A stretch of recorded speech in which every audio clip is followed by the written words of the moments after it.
ఓం శ్రీ మాత్రే నమః శ్రీ గురుభ్యో నమః. మన ఛానల్లోకి స్వాగతం. ముందుగా తులరాశి వారి అందరికీ నమస్కారం అండి. ఇక ఈ యొక్క తులరాశి వారి జీవితంలో ఈ ఏప్రిల్ 15వ తారీఖు నుండి మీ జీవితంలో ఒక స్త్రీ ప్రవేశించబోతుంది. ఆ స్త్రీ కారణంగా మీరు మీ జీవితంలో ఎంతో నష్టపోతారు. అదేవిధంగా ఆ స్త్రీ కారణంగా మీకు శత్రుత్వం కూడా ఏర్పడుతుంది. ఇక ఆ స్త్రీ మీకు 7 తరాలుగా శత్రువుగా ఉంటారు. ఎట్టి పరిస్థితుల్లోనూ ఈ యొక్క తులరాశికి చెందినటువంటి స్త్రీలకు కానివ్వండి, పురుషులకు కానివ్వండి, ఆ స్త్రీ వలన ఎలాంటి శుభాలైతే మీకు అస్సలు కలగవు. కాబట్టి మీరు ఆ స్త్రీకి ఎంత దూరంగా ఉంటే అంత మీకు మీ జీవితంలో మంచి జరుగుతుంది.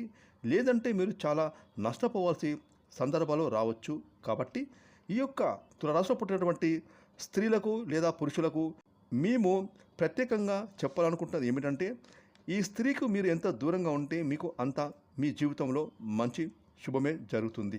అయితే ఏ స్త్రీ కారణంగా ఈ యొక్క తులరాశి వారి జీవితంలో సమస్యలు, ఇబ్బందులు ఎదుర్కొంటారు, ఆ స్త్రీ నుండి ఈ రాశివారు ఏ విధంగా దూరంగా ఉండాలి, అననుకూల పరిస్థితులను అనుకూలమైన పరిస్థితులుగా మార్చుకోవడానికి ఈ రాశివారు ఏ దేవతారాధన చేసుకోవాలి, అలాగే వీరి జీవితంలో అభ్యున్నతిని పొందడానికి చేసుకోవాల్సిన ముఖ్యమైన పరిహారాల గురించి ఈరోజు మనం ఈ వీడియోలో వివరంగా తెలుసుకుందాం. ఇక వివరాలకు వెళ్తే కనుక తులరాశి రాశి చక్రంలో 7వ రాశి, చిత్తా నక్షత్రం 3-4 పాదాలు, స్వాతి నక్షత్రం 1-2-3-4 పాదాలు, విశాఖ నక్షత్రం 1-2-3 పాదాలు, మొత్తం 9 నక్షత్ర పాదాలు జన్మించిన వారు అందరూ కూడా తులరాశికి చెందుతారు. ఈ రాశికి అధిపతి శని భగవానుడు. ఇక ముఖ్యంగా ఈ యొక్క తులరాశిలో పుట్టినటువంటి ఆడవారైనా సరే, మగవారైనా కానివ్వండి, ఈ సమయంలో మీ జీవితంలో ఒక స్త్రీ కారణంగా మాత్రం ఖచ్చితంగా మీరు కొన్ని సంబంధాలను తెంచుకుంటారు. అలాగే మీరు మీ జీవితంలో నష్టపోతారు. ఇక దీని కారణంగా ఈ యొక్క తులరాశి వారికి ఉన్నటువంటి అతిపెద్ద సమస్య, అలాగే అతిపెద్ద గండం ఈ స్త్రీ మారబోతోంది. మరి ఈ స్త్రీ ఎవరు, మీకు ముందుగానే ఆమె పరిచయం అవుతుందా, లేకపోతే మీ జీవితంలో ఇదివరకే ఆ స్త్రీ ఉందా అనేటటువంటి విషయానికి వస్తే కనుక, మీకు జీవితంలో ఈ స్త్రీ ఇదివరకే ప్రవేశించవచ్చు, లేదంటే ఒక కొత్త వ్యక్తిగా పరిచయం అవుతూ రావచ్చు. కాబట్టి మన జాగ్రత్తలో మనం ఉండాలి అనేటటువంటి కీలకమైన అంశాన్ని మీరు తెలుసుకోవాల్సి ఉంటుంది. ఇక ఈ యొక్క తులరాశి వారికి ఏ విషయంలోనూ తాపరికం అనేది ఉండదు.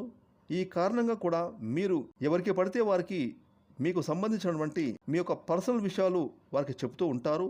అయితే మీకు సంబంధించినటువంటి ముఖ్యమైన పర్సనల్ విషయాలను ఎవరితోనూ చెప్పకండి. ఎందుకంటే మీ యొక్క కుటుంబ సభ్యులతో సైతం కొన్ని చెప్పకుండా విషయాలు ఉంటాయి.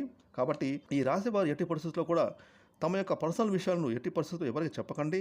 ఎందుకంటే మీరంటే గిట్టని వారు దాన్ని ఆసరాగా తీసుకొని ఖచ్చితంగా మీ వ్యక్తిత్వాన్ని, అలాగే మీకున్నటువంటి పేరు ప్రతిష్టలను నాశనం చేయాలని చూస్తారు. కాబట్టి ముఖ్యంగా ఈ తులరాశి వారి జాతకంలో చూసుకున్నట్లయితే కనుక, ఈ యొక్క తులరాశి వారికి 3 స్త్రీలైతే మిమ్మల్ని నాశనం చేయడానికి చూస్తున్నారు. కాబట్టి మీరు ఎటువంటి పరిస్థితులను, ఎటువంటి స్త్రీలను దగ్గరగా రానివ్వకండి. వారికి దూరంగా ఉండడం మీకు ఎంత మంచిది. ఇక ముఖ్యంగా ఈ యొక్క తులరాశి వారు కనుక ఖచ్చితంగా ఇప్పటికీ వీళ్ళతో కనుక ఒకవేళ మీరు సంబంధ బాంధవాలు ముందుకు తీసుకోవాలనుకుంటున్నట్లయితే కనుక, లేదా మీ దగ్గర బంధువులు కానీ, మీ స్నేహితుల్లో కానీ వారు ఉంటే కనుక మీ స్నేహాన్ని కొంచెం దూరం పెట్టడమే మంచిది. ఈ స్త్రీలు మీకు ఎన్నో తరాల వరకు మీకు శత్రువుగా ఉంటారే తప్ప మీ మేలును మాత్రం వాళ్ళు ఎట్టి పరిస్థితులను కోరుకోరు. అయితే వాళ్ళు ఎలా ఉంటారు అని మనం చూసుకున్నట్లయితే కనుక, ఆ స్త్రీలను మనం కొంచెం కీలకంగా గమనించాల్సి ఉంటుంది.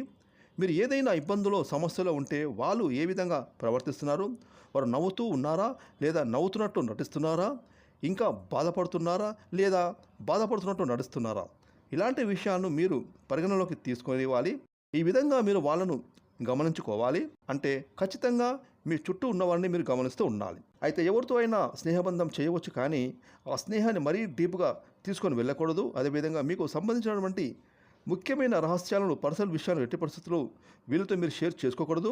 చివరికి మీ కుటుంబ సభ్యులతో కూడా, అంటే ఒకరిద్దరితో, మీ తల్లిదండ్రులతో, లేకపోతే మీ జీవిత భాగస్వామితో తప్ప ఎవరికి పడితే వారితో మీ యొక్క పర్సనల్ విషయాలు చెప్పుకోకూడదు. కాబట్టి ఈ తులరాశి వారు ఈ విషయాన్ని గమనించుకోండి. ఎందుకంటే ఎవరికి పడితే వారికి మీ యొక్క రహస్య విషయాలను చెప్పకండి. ముఖ్యంగా మీ వ్యక్తిగత విషయాలను, మీ వ్యక్తిగత బలహీనతలను, మీ యొక్క అనారోగ్య సమస్యలను, మీకు రావాల్సిన డబ్బులను, ఇలాంటివి ఎవరికి పడితే వారికి చెప్పకండి. ఇక ఈ తులరాశి వారు ఈ విషయంలో ఖచ్చితంగా గట్టెక్కాలంటే, అలాగే మీ జీవితం నాశనం అయిపోకుండా మిమ్మల్ని మీరే కాపాడుకోవాలంటే కనుక ఈ విషయంలో మీరు ఎంతైనా జాగ్రత్తలు తీసుకోవడం చాలా మంచిది. ముఖ్యంగా ఈ యొక్క తులరాశి వారు పొగడ్తలకు లొంగిపోకుండా ఉండే స్వభావాన్ని తగ్గించుకోవాలి. అప్పుడు మాత్రమే మీ జీవితం చాలా బాగుంటుందని చెప్పొచ్చు. కాబట్టి ఇక తులారాశిలో పుట్టిన వారు ఈ సమయంలో జాగ్రత్తగా ఉండండి. మీరు మీ జీవితంలో మరింత ముందుకు సాగాలని, ఉన్నతంగా ఎదగాలని మేము మనస్ఫూర్తిగా ఆశిస్తున్నాము. ఫ్రెండ్స్, ఈ వీడియోని లైక్ చేయండి, షేర్ చేయండి. అలాగే ఇప్పటివరకు మీరు కనుక మన ఛానల్ని సబ్స్క్రైబ్ చేసుకోకపోతే ఇప్పుడే సబ్స్క్రైబ్ చేసుకొని ప్రక్కన వచ్చిన ఆన్లైన్ బెల్ ఐకాన్ యాక్టివేట్ చేసుకున్నట్లయితే మేము చేసే మరిన్ని ఇలాంటి లేటెస్ట్ వీడియోలు ముందుగానే మీకు నోటిఫికేషన్గా వస్తాయి. Thanks for watching.